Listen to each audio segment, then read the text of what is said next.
Good morning and welcome to the My Tarot Morning Reflection, our daily inventory and chance to check in with the universe. My name is Jamie. Did I get that part? Did I say My Tarot? Did I say good morning to Maureen? So, here we are. It's a Wednesday. It's a little bit darker outside. It's a little bit wetter outside. But that's all good. So this morning, particularly Maureen, I was thinking about how I had gone through most of the decks that I thought were good for reading tarot. You know, I've got the 140 plus decks, whatever. And it's funny, Maureen, but I'm back to my old standbys, and I think it's because part of me's like, whether it's the Marseille or it's the like the 1972 version of the Rider-Waite-Smith, I guess I feel like there's a tradition to it. I do use my other decks when I'm working with people and live and stuff like that. But, I still feel like, I guess it's a traditional thing. So, I was thinking about that while I was deciding on my decks, which I'm going with the Rider-Waite-Smith today. So, and what are we doing? We're doing our reminder to put our feet flat on the floor, our butt doing the kitty dance, shoulders relaxed, neck relaxed, and taking that breath. Doing that light switch that says, all right, let's go into a different mental mode. One that says we're going to push out as much of the real world that's out there. Is that really the real world? I don't even know if that's a good way to phrase it. Push out the issues and energies that are emanating from outside of our hula hoop, so we can actually focus on what the cards have to say. So, what do the cards have to say? That's the darn question.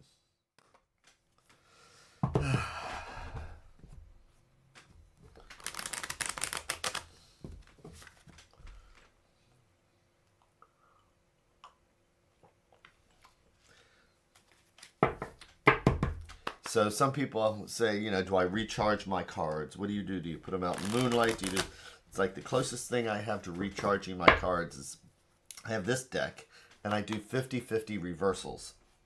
And after weeks or months, I go back in and I resort them so that I get back to 50-50 again. Because picking the cards up, laying them out, talking about them, they always move around. And I was just shocked at how many. This was more like 25-75. So I did my 50-50 with them. I've been shuffling them for a while. Now we're ready to do our 3 stacks. Each one a different thread going out to the universe. It's like each one of these is a different thought or idea. And what? If we believe in the multiverse, and it does make sense. Because this conversation will lead down one path. These top 4 cards are a totally different conversation. And these top cards are going to lead us down a totally different direction also. So the question is which thread to pull. And that's where our intuition gets to come in. So I'm going to grab the center stack, which means there's 2 other conversations we're not going to have. And I like to think of the center stack as what's right at the heart. So what is right at the heart? Let's lay out our 3-in-1. I'm excited about this class I'm going to be doing on reading and meditation. I'm excited about that class coming up.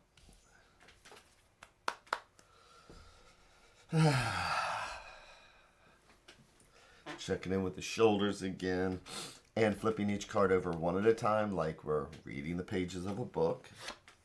Oh, and yesterday we had the 10 of Swords. And as we know, we use the 1 through 10 as our numerology, and 10 is just a 0 and a 1, which means we're getting ready for a new cycle.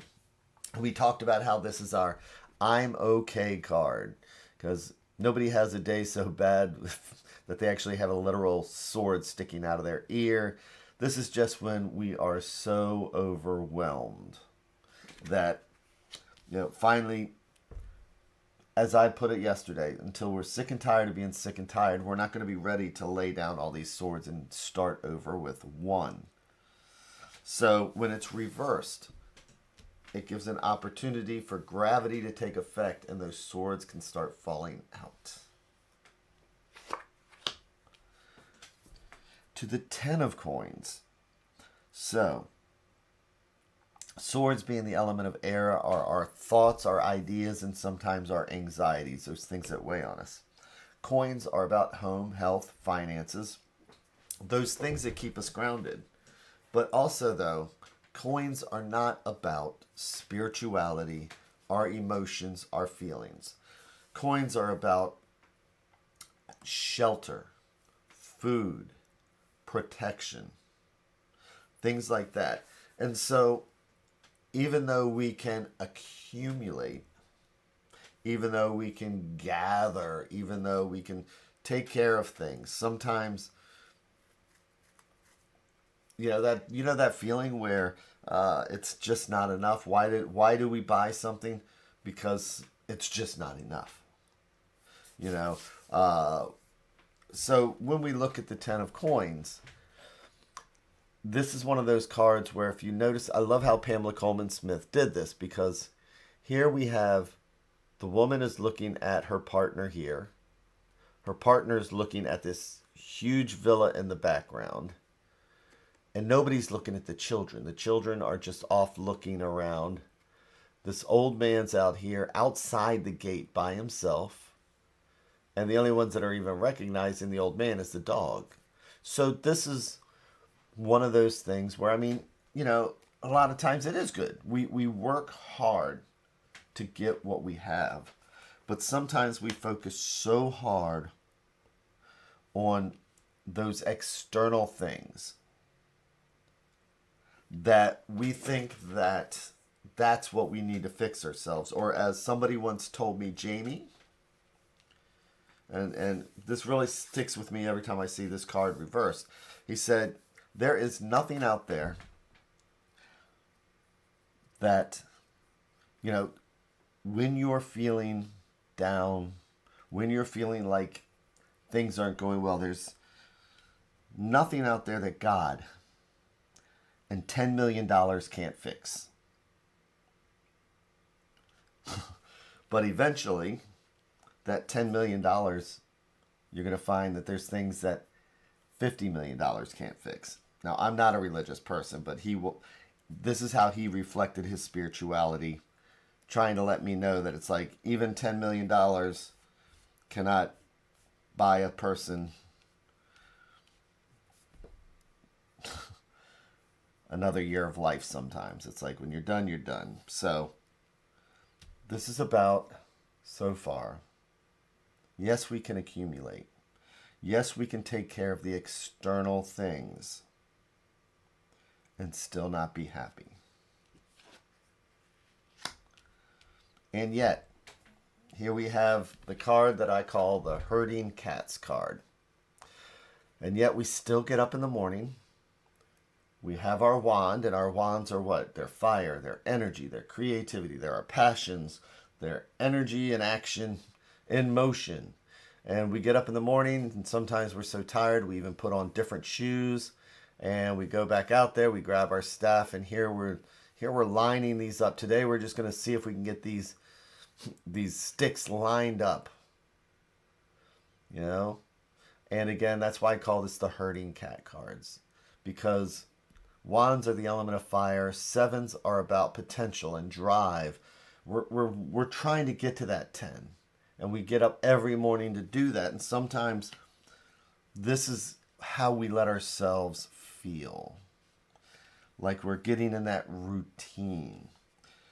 And so we need to examine those things that we think are going to make us feel better today. So I'm actually proud of myself, because for the past few months, my Amazon bill has gone way down. So I've been trying to focus on other things, and I've been working on putting more classes together because that's how I fill my cup. And so, but it's still, I have to go to work, I have to do everything else, and so I thoroughly know exactly what that card feels like. But let's take a look at the advice card. And it's the Nightmare card. It's the Nine of Swords. So what are we missing in this thing? So we have a puzzle here. And we're looking at the pieces, but are we looking at the pieces that are missing? And what are we missing? We're missing cups. We're missing that spirituality as we look at this. And it's a jigsaw. We're not seeing spirituality. We're not seeing our emotions. We're not seeing our feelings. We're seeing the anxiety, which we recognize. That's why these can drop out. And we all have to, if we don't go to work in the morning or we don't do what we need to do, then yes, our home life is going to be affected. And again, we have the swords, which again are our thoughts, our ideas, our anxieties. And it's reversed. We've recognized this. And this is about recognizing not just what we have, but maybe what we really need, which is maybe turning a focus more on what we really need, which may not be wands, swords, coins. Because we've covered all the elements here. Maybe we need to focus on the elements that we're missing. So I know for me as I go through today, and I get caught up in the hustle and bustle, maybe I need to, before I even get out there, make sure I have the right shoes on. I take everything with me that I need, including a healthy meal. And I try and focus more on the spiritual side, maybe the positive side. Maybe we can reach out to somebody. But today is a recognition of all that hard work that we put in for food, shelter, and protection. But we also need to realize that we do this for a reason. I work hard personally so that I can play guitar and so I can do tarot with other people, and I can afford to buy a new tarot deck occasionally, and I can afford to go out and sing, which is part of, so are we working to be of service to the universe, or are we just working because we're afraid we're going to lose our house?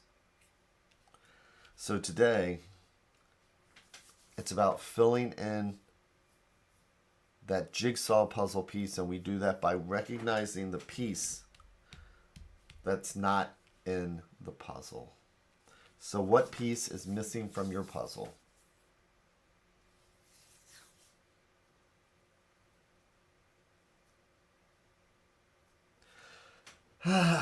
And with that, I am excited to say that I'm going to go to work today, and I'm going to try and put some of those anxiety, because right now we're doing a migration, we're doing a big transition at my office from one hosting company to another, and it's been going really well, but of course there's kinks in it and problems and things like that.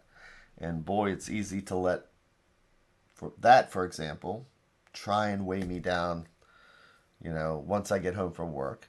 So we all have those things. So I'm going to try and find that missing jigsaw puzzle piece and focus on that. And that is the cup. Because again, we have swords, coins, wands, but no cups. So today, take care. Thank you very much. I am going to be excited to be back here again tomorrow to do this again. So take care, everybody, and I will see you later.